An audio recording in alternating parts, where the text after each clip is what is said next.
Kaže uzvišeni gospodar, kada ga je upomenuo da obavlja namaz i kada mu je rekao da će doći sudnji dan, ne da te ništa od toga odradi, onda mu je kazao gospodar svih svjetova: "Vama tilke bijeminike ja Musa." Šta ti je to u tvojoj ruci, o Musa? Jel Allah zna šta je u ruci Musaovu? Zna gospodar svih svjetova? Naravno da zna. Zašto ga pita? Zato što gospodar hoće da nauči nas koji slušamo i učimo te ajete, da je Allahu bitno naše stanje, da Allah tebe nije zaboravio. Allah hoće da ti pomogne, Allah hoće da ti olakša. U Kur'anu stoji: on vas zove u kuću spasa. Nevjerovatno je, Allah se brine više za nas nego mi za sebe sami.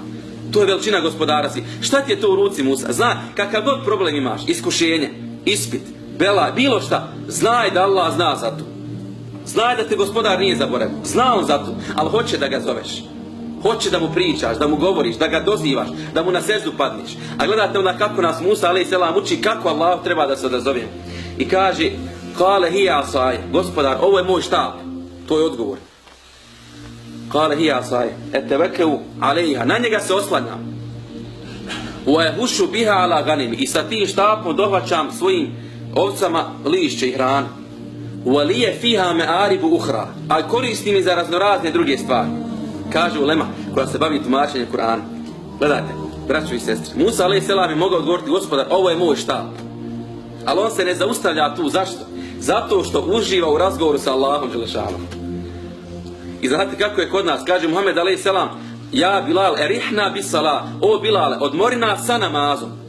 A kod nas kao da važi pravilo erihna mines salah. Hajde da klanjamo pa da odmorimo onda. Obrnu. On uživa u odgovoru i razgovoru sa svojim gospodarem.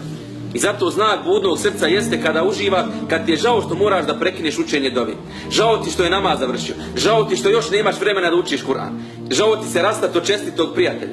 Žao ti je da napustiš trenutke u kojima se Allah veliča. To je znak zdravoga srca.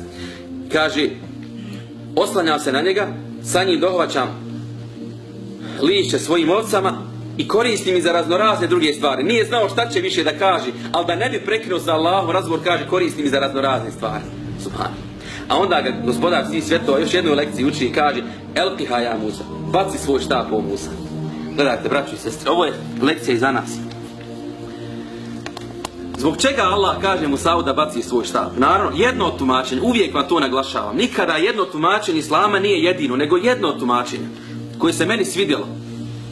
Zato što mislim da je to jedna od odgojnih dimenzija namaza.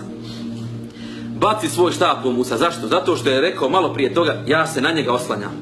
Kao da mu Allah želi kazati i naučiti ga: o Musa, ni na koga se u potpunosti nemoj osloniti osim na mene, gospodara svoga.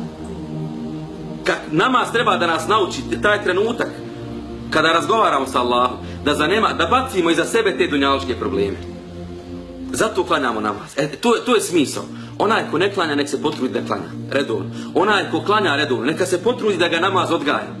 Neka se potrudi da namaz bude vrijeme kad će zaista baciti za sebe te svoje probleme i Allahu se pokloniti onako iskreno i pasti mu na seždu.